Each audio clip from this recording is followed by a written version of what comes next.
Can I just say, actually, before we get to Heidi and Ewan, there's a phraseology that I quite like around definitions about recovery, and it comes from a charity in Scotland called Penumbra, who describe recovery as it's not waiting for the rain to stop, it's learning how to dance in the rain. And that, for me, is quite a nice little image to describe what recovery is. So next up is Heidi and Ewan from the Moray Wellbeing Hub in Scotland. Heidi and Ewan are both founding directors and champions as part of the Moray Wellbeing Hub's Community Interest Company, a social movement and enterprise for change in Moray. Both self-manage long-term conditions. Did you just click there? No?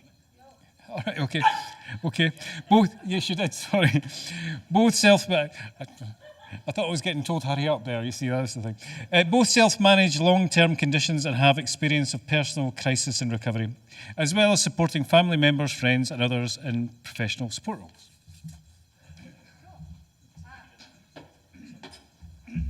Okay, we're going to try and share the mic. Boom. First slide will show you where Moray is. That's a good start. Whenever we're ready. Okay, so when exploring today's topic of recovery colleges, we need to remember how easy it is to be blindsided by new innovations. We don't really look to ourselves enough for the simple solutions. The wisdom we already have seemed to be lost from ourselves. Something local, something simple, something universally human. So we've been experimenting with our vision at the Moray Wellbeing Hub, developing something that feels right, that may even solve our modern public health crisis of mental dis-ease. It centres on two things: recovery-based values at every level and an evolving collective of empowered people who harness their own life experiences to inspire change for well-being. To understand these principles, we go back to basics. This WHO definition is not new, but due to stigma, our society does still not fully grasp the central messages around mental health being a collective issue. It gives us our key question: how do you get people to realise their own potential and contribute to society? As peers connecting through RAP workshops, we found our answer. Not the RAP tool per se, but the values or key concepts that had created an extraordinary space of inspiration and exploration for ourselves. It worked for us, and we realised it could work for anyone, from managing long-term conditions to navigating life changes like death, birth, house moving, anything. This was the logical key to cracking our question. Create the right environment and promote people's innate ability to solve things with their strengths, individual and shared. As trainers, we were attracted to the potential of the English recovery model, where peers used education to support change.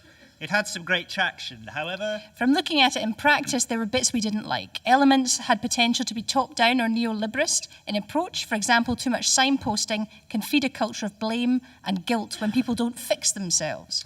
Recovery colleges had done much to recognise life experience as an asset. They just had not developed far enough. Inequality and lack of authentic connection still needed to be addressed. For our community, we turned this on its head and we led with what we knew to create the Moray Wellbeing Hub. Our vision takes a grassroots social approach rather than any model of specific activities. We focus on the how to achieve outcomes and not the what.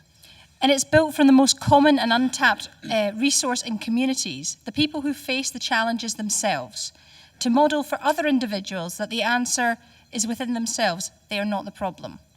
Basically, the problem becomes the solution. With this fully peer-led foundation, you can do all kinds of activities, and we tried loads. And we learned that the most powerful in creating positive change are described as social contact theory, getting in amongst people in their own environments. To deliver this, you need a large human resource of people who all share the same values. Currently, ours is a collective of over 140 champions for change in Moray. Key to our social movement is the power of self-definition as a peer. It's inclusive and it focuses on shared perspective rather than external definitions.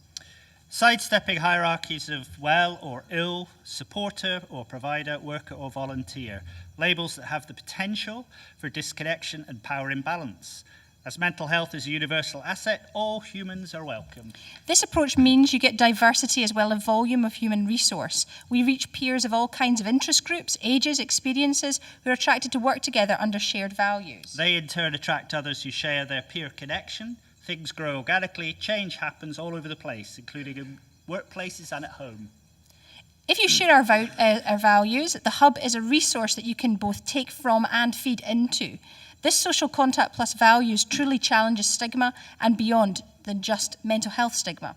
Feels real and human because it's based on relationships and community.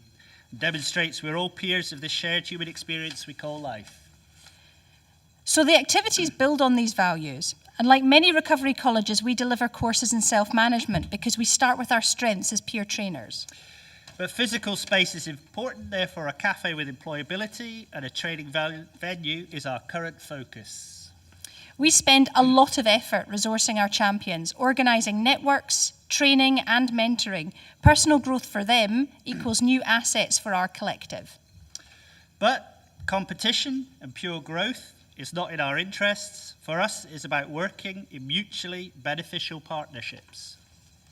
And our skilled and motivated team are a resource. People are beginning to grasp that our wide approach is more about citizenship and human rights than pure recovery.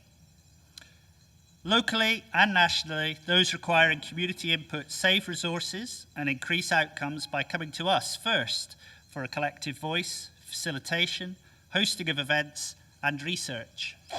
And that makes good business sense, especially important when the wellness industry is on the cusp of blooming. Public demand for opportunities that improve emotional health is growing.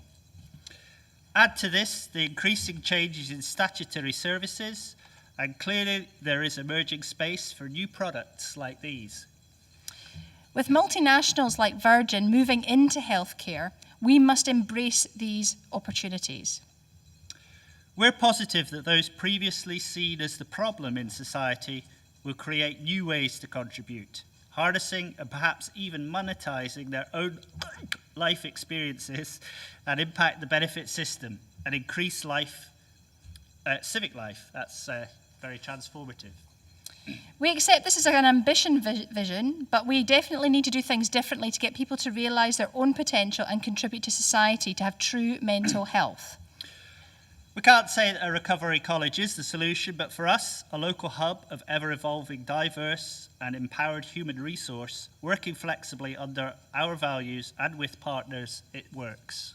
So a key thing to take away from this is that there's no resource for change without personal change. Our achievements are built on the courage of individuals, humans of all backgrounds and shapes, willing to step into the unknown, continually question things, reflecting and learning, but most of all, bravery to recognise they can't do it alone, they need to work as a team. Using local assets, our hive has grown uniquely, and within it, individual bees are doing their own wee bit, but as a collective. Therefore, for change in your area, first ask yourself, what do I need and want for my well-being, for my family and friends? Start with what you know best, with yourself and your community. Good go.